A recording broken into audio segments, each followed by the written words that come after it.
নমস্কার সকলকে, এটা আমার আরেকটা চেষ্টা। যাই হোক, welcome to my new video.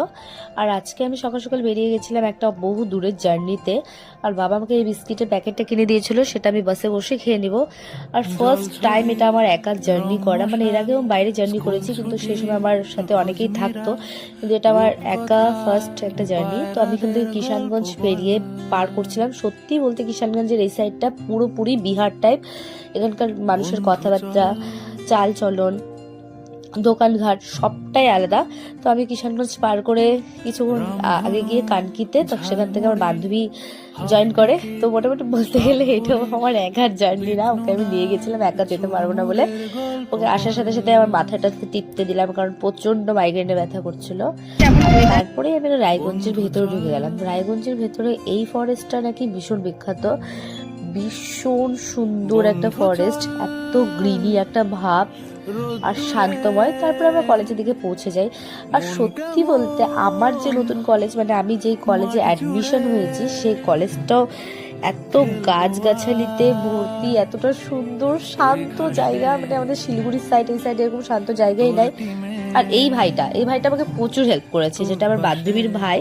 তারপর আমরা কলেজের কাজ সেরে চলে আসি কদবেল কিনতে, যেটা আমি বাড়ির জন্য নিয়ে যাই।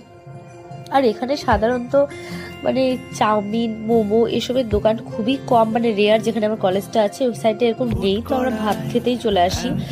আর এই দোকানটা ভীষণ বিখ্যাত, মানে যার কাছে জিজ্ঞেস করেছিলাম যে ভাতের হোটেল ভালো কোথায়, তো সেই এই দোকানটাকে আমাদের দেখিয়ে দিচ্ছিল। তো এখানে আমি একটা মাটন থালি আর ওর একটা চিকেন থালি নিয়ে নিই। তো দুজনে এখান থেকে পেট পুড়ে খাওয়া দাওয়া করে, তখন মোটামুটি টাইম 3টা বেজে গেছিলো।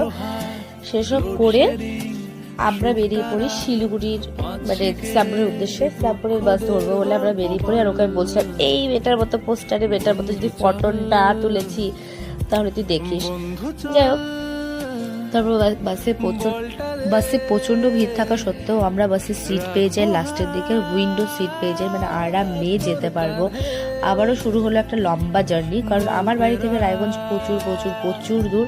আর এটা হলো রায়গঞ্জের কুলিন নদী বিখ্যাত, যেটা ফরেস্টের মধ্যে দিয়ে গেছে, যেটা ভীষণ অনেকটাই গভীর, অনেকটাই গভীর।